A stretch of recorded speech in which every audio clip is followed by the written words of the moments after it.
Court ने बनवाया है या मोदी जी ने बनवाया है? एक बात आप कॉमन सेंस नहीं लगाते क्या? अरे सुनिए, अरे इतनी भी चाटुकारिता मत करिए, इतनी भी दलाली मत करिए, अरे कॉमन सेंस लगाइए ना। कोर्ट पे बात है कि किसी आपके मुद्दे को लेकर आपका कोर्ट भी सरकार का है। आप देखिए, सुनिए, आप पत्रकार भले ही बन गए हैं, लेकिन आपकी बुद्धि अभी भी सरकार के तौर पर काम कर रही है, समझ रहे हैं? लेकिन मैं आपको सुनिए, वो सब देश की भाषा जानते हैं। घाट घाट पे कपड़ा बदले, कोस कोस पे बाणी, और जिस प्रदेश में जाए वहीं पे फेंके लंबी लंबी। बताओ कौन सा प्राणी? मोदी। उत्तर प्रदेश में जो लोग समझते हैं ना कि ये हिंदू हितैषी सरकार है, भाजपा की सरकार, तो लोगों को बता दूं कि अगर भारतीय जनता पार्टी के राज्य में सबसे ज्यादा किसी के ऊपर जुल्म और अत्याचार हुआ है तो वो एकमात्र हिंदू लोग ही हैं।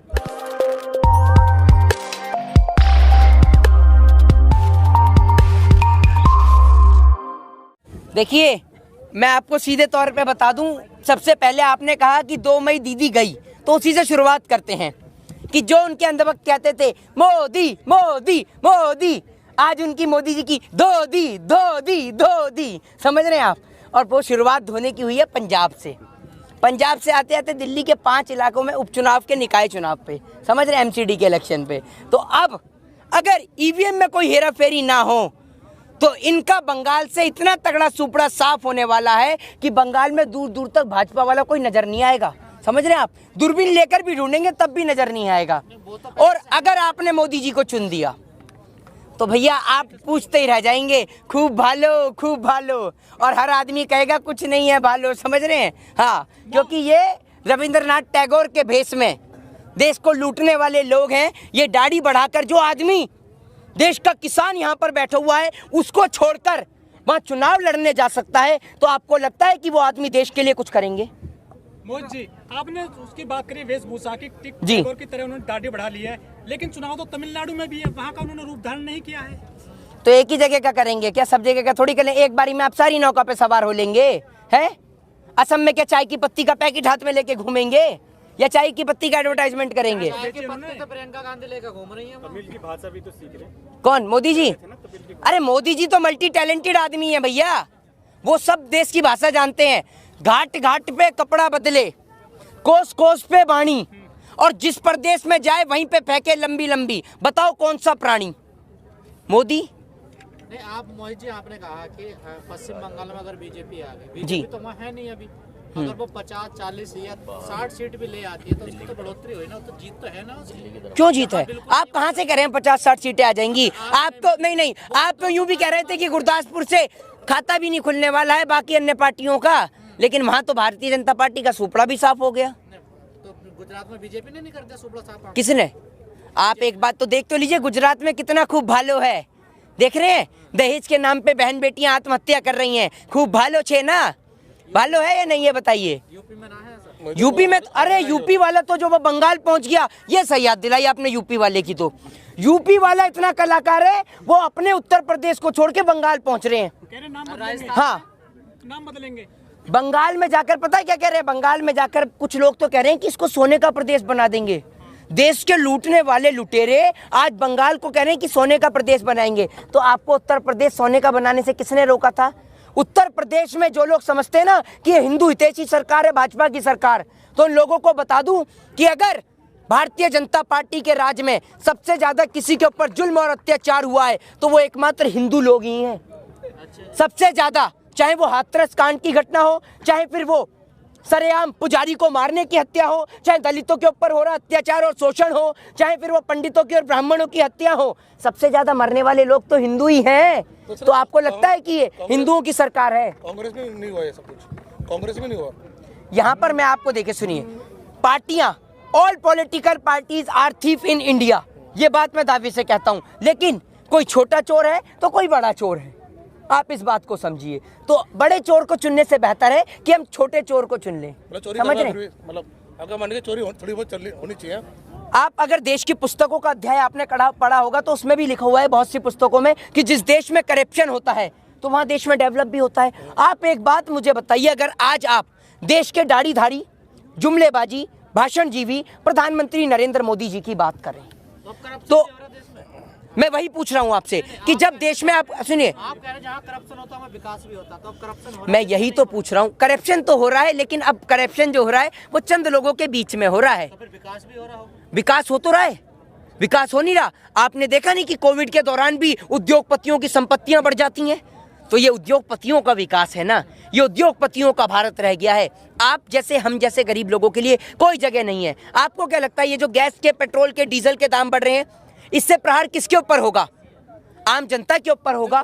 वो आम जनता, लॉकडाउन में लोगों को राशन भी मिला है, अकाउंट में पैसे ट्रांसफर करें, वो भी तो कहीं ना कहीं ठीक है, गवर्नमेंट की तरफ से सही कह रहे हैं। ये भारत देश की बता रहे हैं क्या आप? हाँ, भारत देश के बता रहा हूँ मैं भी। जिस फ्लाईओवर पे आप खड़े हैं ना, एक मिनट, आपके अकाउंट में आए? नहीं, राशन तो सभी ने लिया। आपके पास आया था राशन फ्री में? बिल्कुल आया, मैंने खाया, बिल्कुल खाया। आपके घर पे आया था राशन? नहीं, देखो घर पे नहीं लेकर आना पड़ेगा ना आपको, वो फ्री दिया सुनिए गया। सुनिए, मैं आपको एक बात तो सुनिए, जिस रोड पे आप खड़े हैं ना, माना सरकार की वकालत करिए, बिल्कुल प्रश्न पूछना, नहीं, प्रश्न पूछना जायज है, नहीं, वो उसकी बात है, बिल्कुल। सामने है।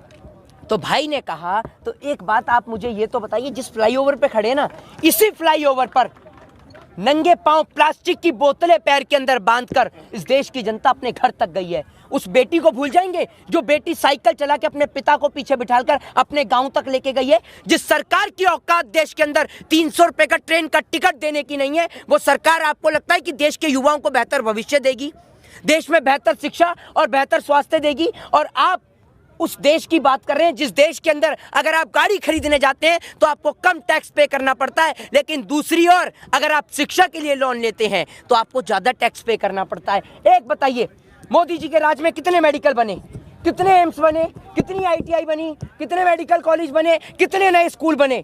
इन्होंने सिर्फ इतना करा है, इलाहाबाद का नाम बदलकर प्रयागराज कर दिया, फिर अपना अजय सिंह बिष्ट से कर दिया योगी आदित्यनाथ। मंदिर का नाम फिर आप लिया है। मंदिर क्या मोदी जी ने बनाया है? योगी जी ने बनाया है। कोर्ट क्या कर रहा था फिर?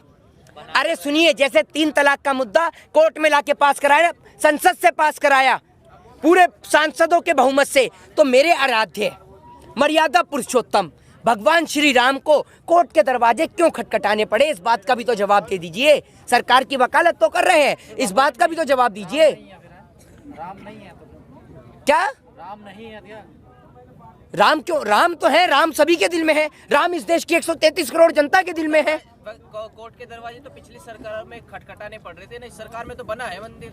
तो इस कोर्ट ने नहीं, कोर्ट ने बनवाया है या मोदी जी ने बनवाया है? एक बात आप कॉमन सेंस नहीं लगाते क्या? अरे सुनिए, अरे इतनी भी चाटुकारिता मत करिए, इतनी भी दलाली मत करिए, अरे कॉमन सेंस लगाइए ना। जब 3 तलाक का मुद्दा आप 300 सांसदों के बहुमत से पारित करवा देते हैं, तो एक बात मुझे बताइए, राम जी को कोर्ट के दरवाजे क्यों खटखटाने पड़ते हैं? आप कहते कि मैं प्रधानमंत्री नरेंद्र दामोदर दास मोदी पूर्ण बहुमत की सरकार के साथ पार्लियामेंट से भगवान श्री राम का मुद्दा पूरा करवाता हूं और भगवान श्री राम का मंदिर बनवाता हूं, तब सुनिए, तब मैं आपसे कहता, सुनिए, मैं फिर कहता कि आज तो कोर्ट का दरवाजा क्यों खटखटाना पड़ा? 3 तलाक के लिए आप गए, 3 तलाक के लिए आप कोर्ट गए, 3 तलाक के लिए आप कोर्ट गए। अरे कैसी बात कर रहे हैं? एक बात मुझे बताइए, धारा 370 को भी लेकर लोगों ने कहा था, लेकिन कोर्ट की मान्य हुई? बताइए ना आप मुझे, कोर्ट की मान्य हुई? मंदिर कोर्ट नहीं बनवाया, लेकिन बिल्कुल। दूसरी तरफ कहते हैं कि कोर्ट भी सरकार का है। एक तरफ आप कह रहे हैं मंदिर कोर्ट ने बनवाया, सरकार ने नहीं बनवाया। जब कोर्ट पे बात आएगी किसी आपके मुद्दे को लेकर, आप कहेंगे कोर्ट भी सरकार का है। आप देखिए, सुनिए, आप पत्रकार भले ही बन गए हैं, लेकिन आपकी बुद्धि अभी भी सरकार के तौर पर काम कर रही है, समझ रहे हैं? लेकिन मैं आपको सुनिए, मैं आपको एक बात बता दूं, आप कॉन्सेप्ट ही नहीं समझते। अगर सरकार कुर्सी प्रेमी भाजपा की सरकार, समझ रहे हैं, उसने पार्लियामेंट से इसलिए पास नहीं करवाया राम मंदिर का मुद्दा कि उसके हाथ से मुस्लिम वोटर ना छिन जाएं, जो उनकी पार्टी में मुस्लिम वोटर्स हैं ना, वो ना चले जाएं, इसलिए, क्योंकि आप तो कॉमन सेंस लगाते नहीं हैं, लेकिन हम पूरा कॉमन सेंस सोचते हैं। मुस्लिम वोटर है बीजेपी में? क्या बात कर रहे हैं? अभी उपचुनाव हुए ना, एक मिनट, दिल्ली में 5 सीटों पे उपचुनाव हुए ना, है, उनमें से 1 सीट पर मुस्लिम कैंडिडेट ही खड़ा करा बीजेपी ने, तो ये क्या है? वो वोटर, उसको 105, उसको जो, सुनिए, उसको जो 105 वोट मिले वो भी मुस्लिमों के मिले, तो वो वोटर नहीं था क्या? वो जज कैसे बैठ गया वहाँ जाकर के विधानसभा में? कौन सा जज?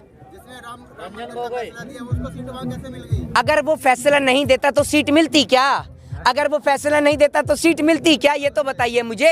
एक वो व्यक्ति, नाम नहीं लेना चाहूंगा, पूरा देश जानता है, जिसको राज्यसभा मिल जाए, और अकॉर्डिंग टू लॉ, अगर आप लॉ की बात करें तो लॉ के अंदर लिखा हुआ है कि आप किसी भी संवैधानिक पद का अपमान नहीं कर सकते, लेकिन वो राज्यसभा की कुर्सी को कहते हैं कि मिल गई, समझ रहे? तो आपको कोई हक और कोई अधिकार नहीं कि आप उसकी अवहेलना करें, लेकिन उनके ऊपर कार्रवाई नहीं होती है। और एक बात मुझे बताइए, आपने कहा बंगाल के ऊपर, आपने उत्तर प्रदेश को उत्तम प्रदेश बना दिया।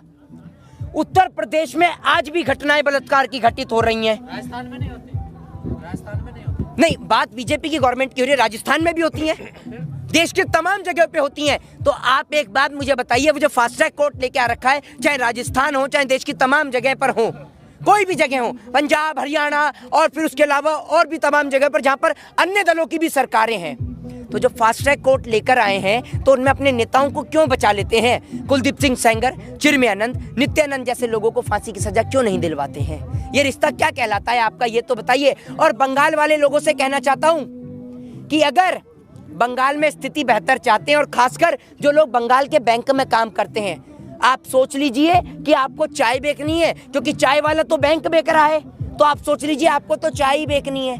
और आप उस देश की बात कर रहे हैं जिस देश के अंदर क्रिकेटर जो हैं, अगर वो बल्ला हाथ में पकड़ते हैं उनको करोड़ों रुपए मिलता है, तो एक माँ प्रश्न कर लेती है कि माँ इन लोगों को पैसा क्यों मिलता है? तो उसकी माँ जवाब देती है कि ये लोग देश के खातिर खेल रहे हैं तो इनको पैसा मिलता है। और एक वो देश का जवान जो सरहद पे शहीद हो जाता है, वो कूद रहा होता है हेलीकॉप्टर से, तो बेटी पूछती है कि माँ इनका क्या?